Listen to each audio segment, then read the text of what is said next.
பொறுத்த வரைக்கும் எல்லாமே முடிஞ்சு போச்சு. பிறந்த வீட்டுல வாழா வெட்டியா காலத்தை ஓட்டுறதுக்கு எனக்கு இஷ்டம் இல்ல. நான் போறேன். இனிமே யாருக்குமே நான் பாரமா இருக்க விரும்பல. என் வீட்டுக்காரருக்கு நான் செஞ்ச பாவத்துக்கு எனக்கு இது கடவுள் கொடுத்த கூலின்னு நினைச்சுக்கிறேன். எல்லாரும் என்ன மன்னிச்சிடுங்க. புஷ்பா.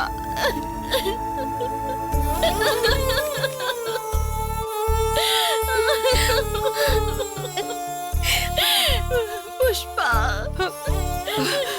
புஷ்பா, புஷ்பா, உனக்கு ஏண்டி இப்படி ஒரு நிலைமை? கடவுளே, நான் என்ன பாவம் செஞ்சேன்? என் பொண்ணுக்கு நல்லது நினைச்சுதானே எல்லாத்தையும் செஞ்சேன். இப்படி பண்ணிட்டாளே. வாய மூடுமா. நீ நல்லதுன்னு நினைச்சதோட லட்சணம் இப்ப புரிஞ்சிருச்சுல்ல. உன்னெல்லாம் அம்மான்னு சொல்லிக்கவே எனக்கு வெக்கமா இருக்கு.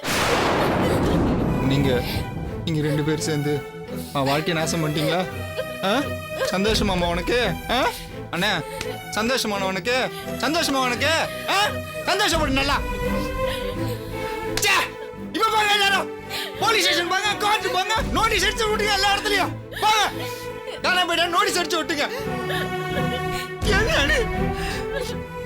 இவங்க ரெண்டு பேராலையும் வாழ்க்கை நாசமா போகும் தான் நான் நினைச்சிட்டு இருந்தேன். இப்போ அவளே போயிட்டானே. இப்ப அழுது என்ன பண்ண போற சொல்லு. இப்ப ஓடி மனசு அழுகுற.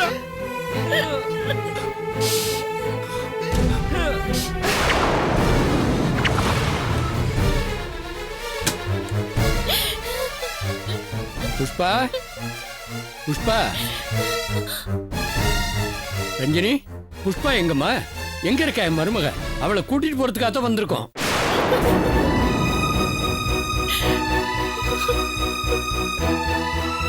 என்னம்மா?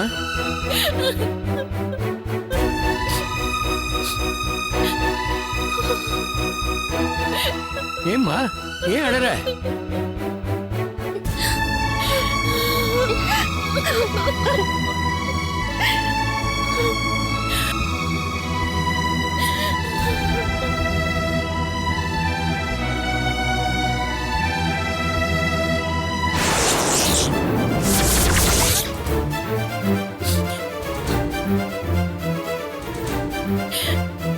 எங்கம்மா, எங்கம்மா என் மருமக?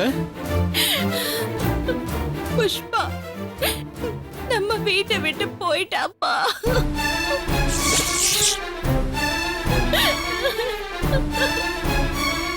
போயிட்டாளா?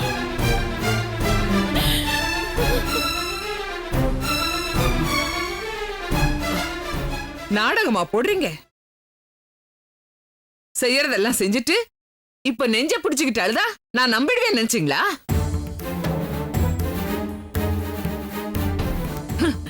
என் பொண்ணோட வாழ்க்கை இப்படி பாழாக்கிட்டீங்களே. நீங்க எல்லாம் நல்லா இருப்பீங்களா?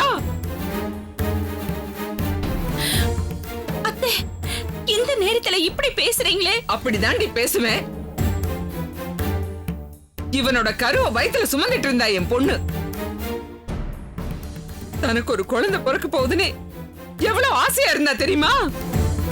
தெருநாய துரத்துன மாதிரி துரத்துனவங்க தானே இவங்க. அப்புறம் எப்படி என் பொண்ணு இவங்க வீட்டுல வாழுவா? அதான் எங்கேயும் போயிட்டா. போது நிறுத்துமா. எனக்கு வர்ற ஆத்திரத்துல அப்படியே கழுத்தை நெரிச்சு கொன்றுவேன். கொல்லுடா. பெத்த தாயே கொன்னுடுவே இல்ல நீ. இதெல்லாம் நீ பேசலடா. இதோ இந்த மூதேவி இருக்காளே, இவ உன்னை அப்படி பேச வைக்கிறா. இப்ப சொல்றேன், என் பொண்ணு என்னை விட்டுட்டு போனதுக்கு காரணம் இந்த மனுஷனும் இவருடைய பிள்ளையும் தான். போலீஸ் ஸ்டேஷன் இல்ல, நான் சுப்ரீம் கோர்ட் வரைக்கும் போவேன். இவங்களை சந்திச்சிருக்க வைக்கலன்னா என் பேர் சாரதாவே இல்ல. ஆமா. வாய மூடுமா. செய்யற தப்பெல்லாம் நீ செஞ்சுட்டு மாமா மேல பழிய போடுறியே, உனக்கு வெக்கமா இல்ல? ஐயோ போதும். சண்டை போடுறதுக்கு இது நேரம் இல்ல. இளங்கோ, உடனே புஷ்பாவை கண்டுபிடிச்சாகணும். நிறுத்திடி. என் பொண்ணு விஷயத்தை எப்படி பாத்துக்கணும்னு எனக்கு தெரியும். மரியாதையா ஒதுங்க, இல்லன்னா நடக்கிறதே வேற. போதும் அத்தை. ஆத்திரம் கண்ணை மறைக்கும் போது என்ன செய்யறோம்னு தெரியாம செஞ்சுட்டு இருக்கீங்க. இப்போ உங்க கண்ணுல பயம் தெரியுது. அந்த பயத்தை மறைக்க பார்க்காதீங்க. நிதானமா கொஞ்சம் யோசிச்சு பாருங்க. நடந்த எல்லாத்துக்கும் நீங்களும் உங்க புள்ளையும் தான் காரணம்னு உங்களுக்கே தெரியும். இளங்க என்ன தப்பு செஞ்சாரு? கோச்சிக்கிட்டு வீட்டை விட்டு வெளியில வந்து அடிபட்டு விழுந்தது உங்க பொண்ணு. அவளை தூக்கிட்டு வந்து ஹாஸ்பிடல்ல சேர்த்தது அவரு. அது அவர் தப்பா? பொது இடம்னு கூட பார்க்காம அத்தனை பேர் எதிரில வீட்டு மாப்பிளைய கை நீட்டி அடிச்சது உங்க புள்ள. அத சகிச்சுக்கிட்டு அவர் நின்னுட்டு இருந்தாரே, அது அவர் தப்பா?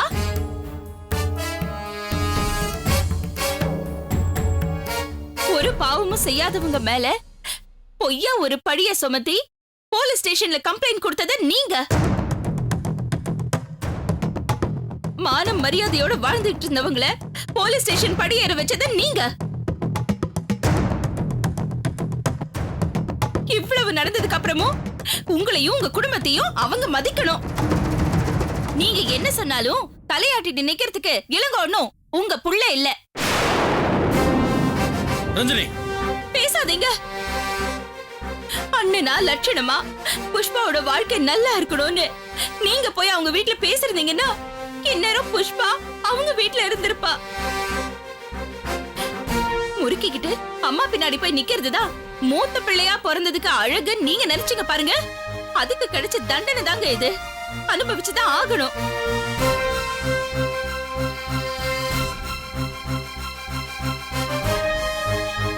அஞ்சலி, உன் வக்கீல் நோட்டீஸ் அனுப்பிச்சதே எனக்கு தெரியாதும்மா. தெரிஞ்சிருந்தா நான் அப்பவே தடுத்திருப்பேனே. ஐயோ அப்பா, உங்க மேல எந்த தப்பும் இல்லப்பா. ஏன் இளங்கோ செஞ்சது கூட தப்பு இல்ல. மனுஷனா பிறந்தா கோபம் வரத்தான் செய்யும். ஆனா எல்லாத்தையும் மறந்துட்டு இப்ப புஷ்பாவை கூட்டிட்டு போறதுக்கு இந்த வீட்டுக்கு வந்திருக்கீங்க பாருங்க. இதுக்கு பேர் தான்பா மனுஷ தன்மை. அது இங்க இல்லன்னு நினைக்கும் போதுதான்பா எனக்கு வருத்தமா இருக்கு.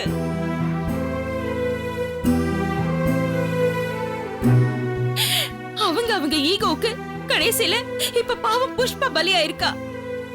அநியாயமா அவ வாழ்க்கைய அழிச்சிட்டு வேடிக்கை பார்த்துட்டு இருக்காங்க பாருங்க.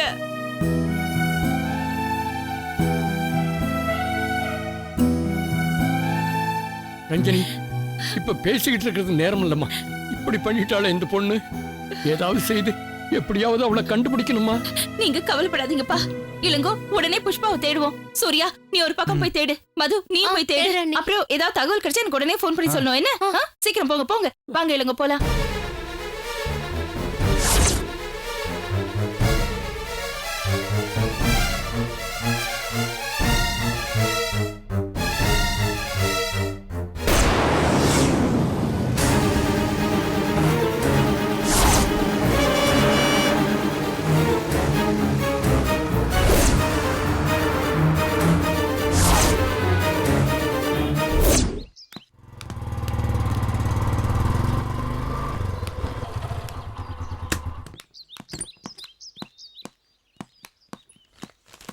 அக்கா, இன்ஸ்பெக்டர் ஏற்கனவே நம்ம மேல காண்டா இருப்பாரு.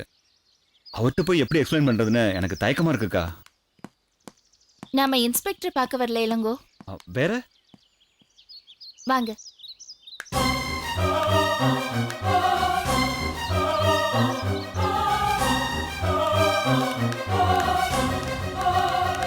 வணக்கம் மேடம்.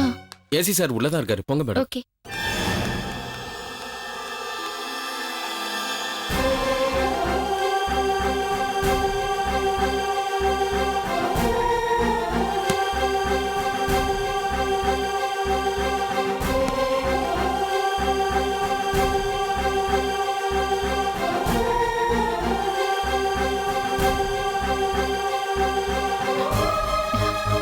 வாங்க.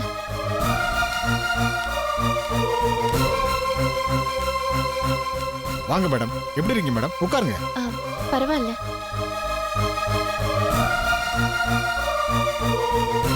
வாங்க சார். உங்க ஒய்ஃப் நார்மல் ஆயிட்டாங்களா? வீட்டுக்கு கூட்டிட்டு போயிட்டீங்களா? திரும்பவும் ஒரு ப்ராப்ளம் சார். வேற வழி இல்லாம இப்போ உங்க ஹெல்ப் தேவைப்படுது. போலீஸ் டிபார்ட்மெண்ட் இருக்கிறதே அதுக்கு தானே. சொல்லுங்க. புஷ்பாவை ஹாஸ்பிட்டல்ல இருந்து டிஸ்சார்ஜ் பண்ணி வீட்டுக்கு கூட்டிட்டு போயிட்டோம். ஆனா அன்னைக்கு அவங்க அம்மா இவரை அவமானப்படுத்தினதுனால வீட்ல தொடர்ந்து ஒரே ப்ராப்ளம் ஆரம்பிச்சிருச்சு சார். ஐ சி. ஒருத்தருக்கு ஒருத்தர் புரிஞ்சுக்காம கண்டபடி சண்டை போட்டுக்கிட்டு இப்போ என் ஒய்ஃப் வீட்டை விட்டு வெளில போயிட்டா சார். Oh my God. எப்ப இருந்து அவங்கள காணோம்? நேத்து நைட்டு எல்லாரும் தூங்குனதுக்கு அப்புறம் லெட்டர் எழுதி வச்சுட்டு போயிட்டா சார். மார்னிங் அந்த லெட்டரை நான் தான் பார்த்தேன். கம்ப்ளைண்ட் எழுதி கொண்டு வந்திருக்கீங்களா? அவங்க போட்டோ ஒன்று இமிடியட்டா வேணும். நான் கண்ட்ரோல் ரூமுக்கு மெசேஜை பாஸ் பண்ணிடுறேன். எல்லா ஸ்டேஷனுக்கும் போட்டோவை மெயில் பண்ண சொல்லிடுறேன். இந்தாங்க, இதான் புஷ்பாவோட photo. And this is the complaint sir.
கவலைப்படாதீங்கம்மா. சிட்டி ஃபுல்லா தேட சொல்லி ஆர்டர் போட்டாச்சு. விதின் 24 hours உங்க புஷ்பா உங்களுக்கு கிடைச்சிருவாங்க. Thank you sir. Thank you sir.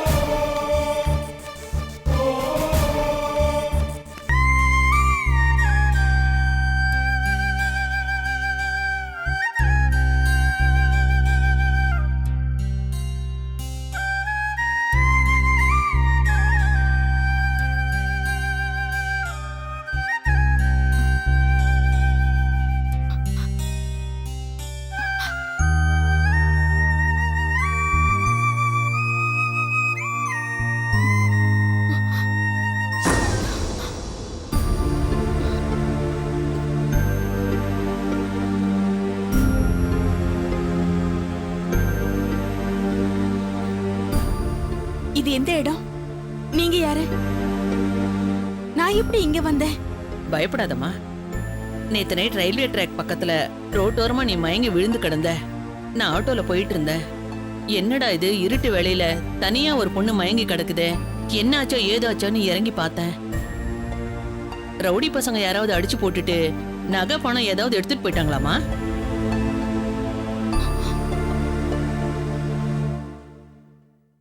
உன்னை அப்படியே விட்டுட்டு வரவும் எனக்கு மனசு இல்லம்மா. நீ யாரு, எங்க கொண்டு போய் விடுறதுன்னு எனக்கு தெரியல. அதனாலதான் ஆட்டோல போட்டு என் வீட்டுக்கு தூக்கிட்டு வந்துட்டேன். தப்பா எடுத்துக்காதம்மா.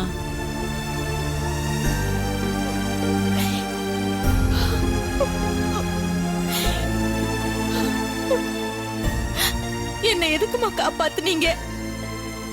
அப்படியே லாரியோ பஸ்ஸோ அடிச்சிருந்தா நான் சந்தோஷமா போய் சேர்ந்திருப்பேன்ல. என்ன கண்ணு இப்படி பேசுற? சாக போற வயசா இதெல்லாம்? பார்க்க மகாலட்சுமி மாதிரி இருக்கிற நீ. உனக்கு என்ன குறை? உனக்கு வீட்டுல ஏதோ சண்டையா?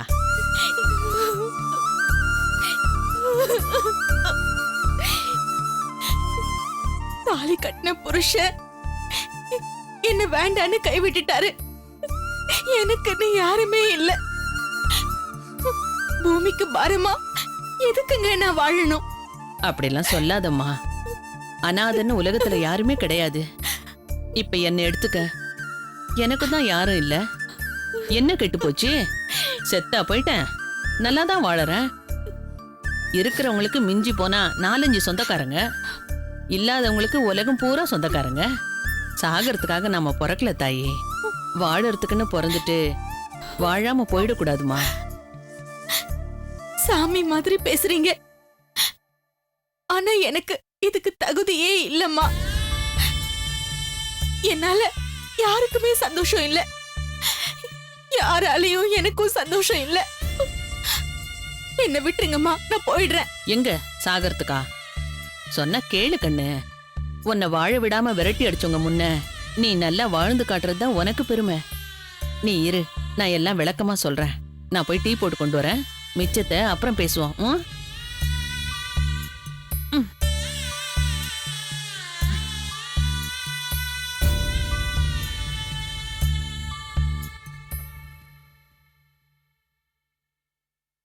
ஹலோ, நான் வரலட்சுமி பேசுறேன்.